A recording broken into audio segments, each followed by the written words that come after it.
You're watching Let the Quran Speak. Now we answer questions we've received from you, our viewers. If you have a question, visit our website, QuranSpeaks.com. Dr. Shabir, the question is, what is a punishment for rape in Islam? So it's an interesting question. This question has actually puzzled Muslim legists. They wanted to know how to categorize rape. It would have been simple if a verse of the Quran says, if a man rapes a woman, this is what happens. Or if there was a simple declarative statement from the Prophet Muhammad, peace be upon him, regarding this whole category of rape. But whereas, in fact, there is a lot of mention of adultery and the punishment for adultery, both in the Quran and in the statements of the Prophet Muhammad, peace be upon him, rape as a category does not seem to have been addressed, except in one narrative, which I'll come to. And one might find this surprising, from our modern perspective, because rape is so much in the news, and we're always, curious about what will be the penalty for some of the people who are the worst violators, especially. But in ancient societies, perhaps this was not thought about that much. In the Bible, there is a mention in one of the books of law in the Torah that if a man rapes a woman, if it happens within the city environment, then we should hear her cry for help. If she didn't cry out for help, then he's not. Well, the penalty is a different situation. So you can see some kind of acquiescing here in what is going on, and very little is seen from the woman's perspective, because the woman may not have cried out for help, even though she's under compulsion. Maybe she's scared stiff, right? And she doesn't know what to do. But in contrast to that, the same law book says that if it happened to be in the field, well, then of course, nobody would have heard her even if she cried. But they're being strictly legalistic here and thinking, how to categorize things and how to prove a case, right? Then in the end, there is even a stipulation that the man is to give 50 shekels to the girl's father, and then he's to take her as his wife.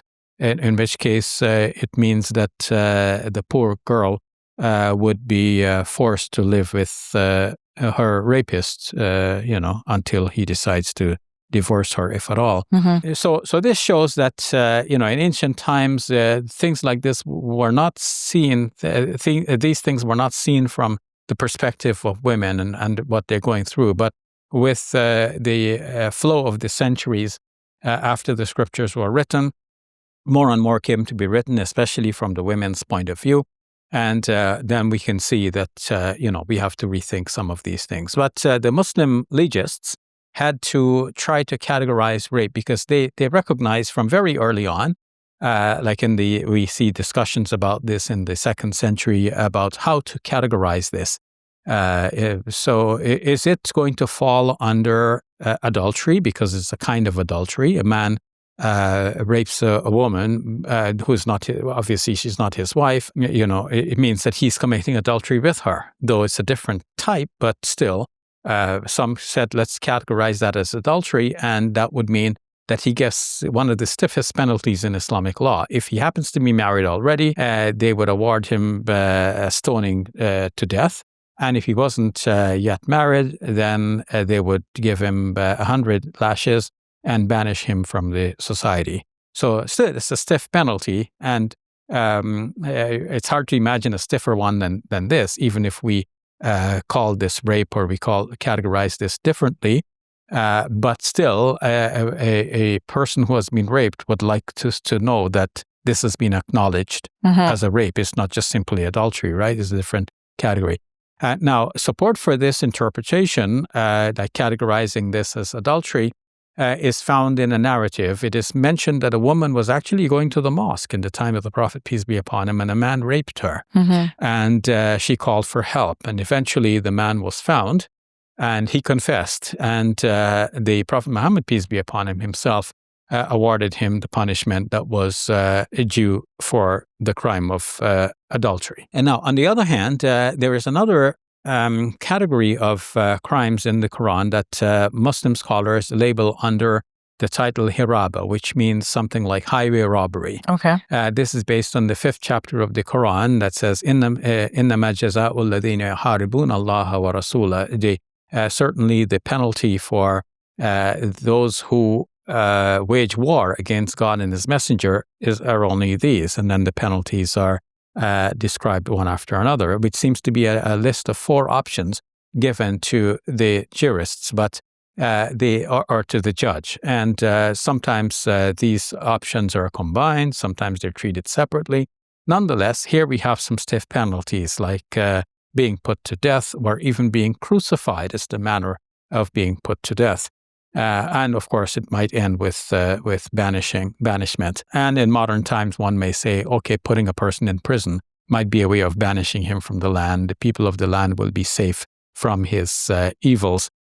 So that might be one way of that, in which some legists have thought to categorize that act, that this is like a highway robbery. But then some people said, well, usually with highway robbery, some weapons are involved. And one might imagine that a woman is raped under gunpoint or knife point and so on. And then some said, well, even if there's no weapon involved, still this is terrible enough to be under that category. And somebody may say, well, but no goods were stolen, and usually with highway robbery, goods are stolen. And then one jurist replied by saying, well, stealing goods is not as bad as, this action of raping a person. This is even worse. And so it can easily fit under this category.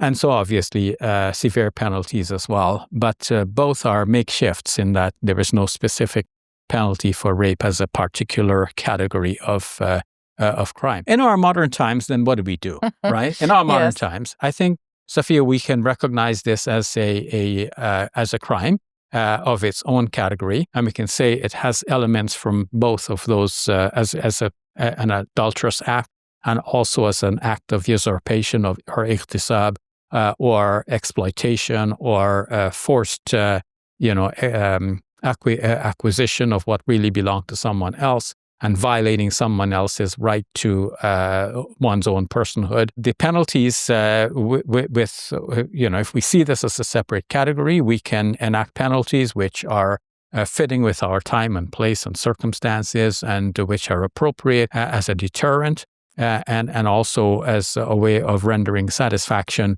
to victims of this terrible crime. All right, we'll leave it at that. Thank you, Dr. Shabir. You're welcome.